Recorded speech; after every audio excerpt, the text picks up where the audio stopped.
திமுக கூட்டணியில் இணைந்தது ஏன் எனவும், கூட்டணிக்கு முன்பு டிவி ரிமோட்டை தூக்கி வீசியது ஏன் என்றும் மக்கள் நீதி மய்யம் தலைவர் கமல்ஹாசன் மீண்டும் தெளிவுபடுத்தியுள்ளார். அதனை பார்க்கலாம். வரும்பொழுது நாம் கூடி நின்றாக வேண்டும். எதுக்காக நீங்க டிஎம்கேவோட போய் செஞ்சீங்க? நீங்க தான் ரிமோட் கண்ட்ரோல் எல்லாம் தூக்கி போட்டீங்களே டெலிவிஷன் மேல.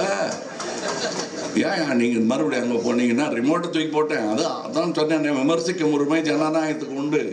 அது தூக்கி போட்டேன். ஆனா ரிமோட்டை வேற ஆள் தூக்கிட்டு ஓடிட்டான்.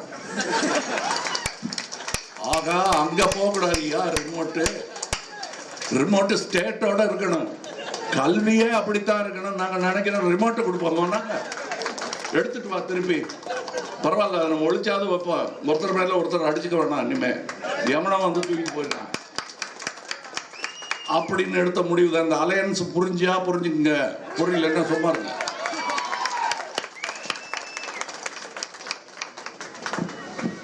ஜனநாயகம் அப்படின்னு வந்துருச்சுன்னா இந்த தொல்லைகள்லாம் இருந்தே தீரும், புரிந்து கொள்ள. அது வேண்டாம் நினைச்சா மாற்று அரசியல் என்பது பாசிசம், அது எங்களுக்கு வேண்டாம். இந்த அரசியல் செய்தி போதுமானது.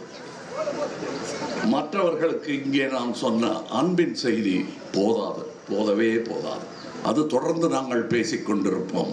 உங்களுக்கான செய்தி சொல்லி ஆகிவிட்டது. நன்றி, வணக்கம். இனி செல்லும் இடமெல்லாம் செய்தி. தந்தி டிவியின் வாட்ஸ்அப் சேனலை ஃபாலோ பண்ணினா செல்ல இருக்கும் இடமெல்லாம் செய்தி. இதோ QR கோட், இப்பவே ஸ்கேன் பண்ணுங்க, ஃபாலோ பண்ணுங்க.